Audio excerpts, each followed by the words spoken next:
Doctor B.R.. Ambedkar Konaseema జిల్లా కొత్తపేట నియోజకవర్గం కొత్తపేట వ్యవసాయ మార్కెట్ కమిటీ ఆవరణలో నాఫెడ్ ఆయిల్ ఫెడ్ ఆధ్వర్యంలో కొబ్బరి కొనుగోలు కేంద్రాన్ని ప్రారంభించిన ఎమ్మెల్యే బండారు కొబ్బరి అరటి ఆధారిత పరిశ్రమలు తీసుకురావడానికి కృషి చేస్తున్నాను.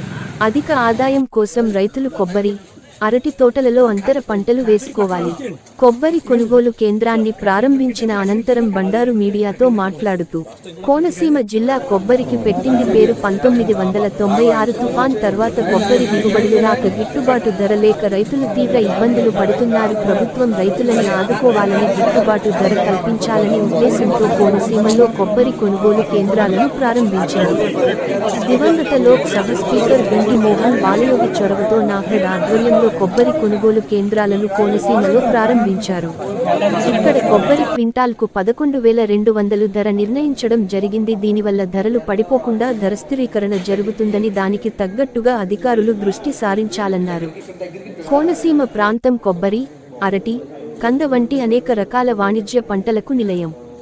రైతులకు మేలు జరగాలంటే కొబ్బరి తోటలలో అంతర పంటలు వేసుకోవాలని, మరింత లబ్ధి చేకూరాలంటే చిన్న తరహా పరిశ్రమల ద్వారా కొబ్బరి అరటి వంటి ఆధారిత పరిశ్రమలు నెలకొల్పాలని ఇటీవల కాలంలో ఎంఎస్ఎంఈ చిన్న తరహా పరిశ్రమల శాఖ మంత్రి కొండపల్లి శ్రీనివాస్ను కలిసి విజయనగరం జిల్లా రణస్థలంలో కొబ్బరి ఆధారిత పరిశ్రమ నెలకొల్పారని, అలాగే కడపలో అరటి ఆధారిత పరిశ్రమ నెలకొల్పడం జరిగిందని, అటువంటి పరిశ్రమలకు అనువైన కోనసీమ ప్రాంతం కొత్తపేట నియోజకవర్గంలో నెలకొల్పాలని మంత్రిని కోరటం జరిగిందని, త్వరలోనే కొబ్బరి అరటి ఆధారిత పరిశ్రమలు నెలకొల్పుతామని శాసనసభ్యులు బండారు సత్యానందరావు తెలిపారు. ఈ కార్యక్రమంలో Janasena party incharge Bandaru Srinivas, BJP రాష్ట్ర కార్యవర్గ సభ్యులు పాలూరి సత్యానందం, కూటమి నాయకులు, కార్యకర్తలు పాల్గొన్నారు.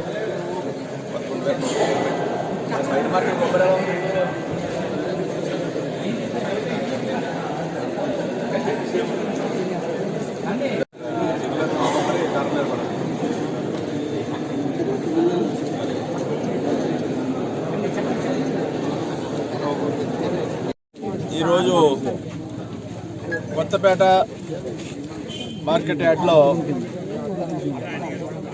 నాఫెడ్ ఆయిల్ ఫెడ్ ఆధ్వర్యంలో కొబ్బరి కొనుగోలు కేంద్రం ప్రారంభించడం జరిగింది.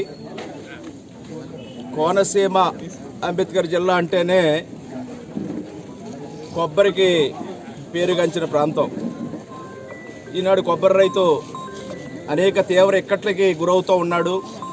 దిగుబడి లేదు, దిగుబడి లేక ధర కూడా పూర్తిగా అందక కొబ్బరి తోటలు ఉంచుకోవాలా వద్దనే పరిస్థితి గత కొంతకాలంగా చూస్తూ ఉన్నాం. 96 తుఫాన్ల తర్వాత ఇంచుమించుగా ఈ పరిస్థితి ఈ ప్రాంత రైతాంగం, కొబ్బరి రైతాంగం అంతా కూడా ఎదుర్కొంటూ ఉన్నారు. దానికి మద్దతుగా కనీసం రైతుకి మద్దతు ధర లభించాలి అనే ఆలోచనతోటి నాఫెడ్ కేంద్రాల ద్వారా కొబ్బరి కొనుగోలుని గతంలో తెలుగుదేశం ప్రభుత్వం ఉన్నప్పుడు ఆనాడు లోక్సభ స్పీకర్ ఉన్న బాలయోగి గారి యొక్క సహాయ సహకారాలతో మొట్టమొదటిగా ఈ ప్రాంతంలో నాఫెడ్ కేంద్రాలు ప్రారంభించడం జరిగింది. అవి ఇప్పటికీ కూడా రైతులకి కష్టకాలంలో కొబ్బరి ధర దొరకాలి అనుకున్నప్పుడు, అందాలి అనుకున్నప్పుడు నాఫెడ్ కేంద్రాలు ప్రారంభించడం జరుగుతూ ఉంది. దీనివల్ల కొబ్బరి ధర రైతుకి మద్దతు ధర అందుతూ ఉంది. కొబ్బరి వేసుకుంటే 12,000 రూపాయలు క్వింటాల్కి, అదే హాఫ్ బాయిల్డ్ అయితే కొబ్బరి 11,200 క్వింటాల్కి ఖరీదు చేయడానికి ఇక్కడ నాఫెడ్ ద్వారా జరుగుతూ ఉన్నాయి. దీనివల్ల కొబ్బరి రైతానికి ధర నిలబెట్టగా ధరల స్థిరీకరణ అంటే మార్కెట్ స్థిరీకరణ జరిగి రైతుకి ధర దొరుకుతుందని నేను ఆశిస్తూ ఉన్నాను. దానికి తగ్గట్టుగా అధికారులు కూడా కృషి చేయాలని కోరుతూ ఉన్నాను. ఇదే కాకుండా ప్రధానంగా మన ప్రాంతం అంతా కొబ్బరి, అరటి, కంద ఇలాంటి వాణిజ్యపరమైన పంటలకి నిలయం. లంకా ప్రాంతాల్లో కూడా అనేక రకాలైన వాణిజ్య పంటలకి నిలయంగా ఉంది. అదేవిధంగా కొబ్బరి, అరటితో పాటు వరి కూడా ఉంది.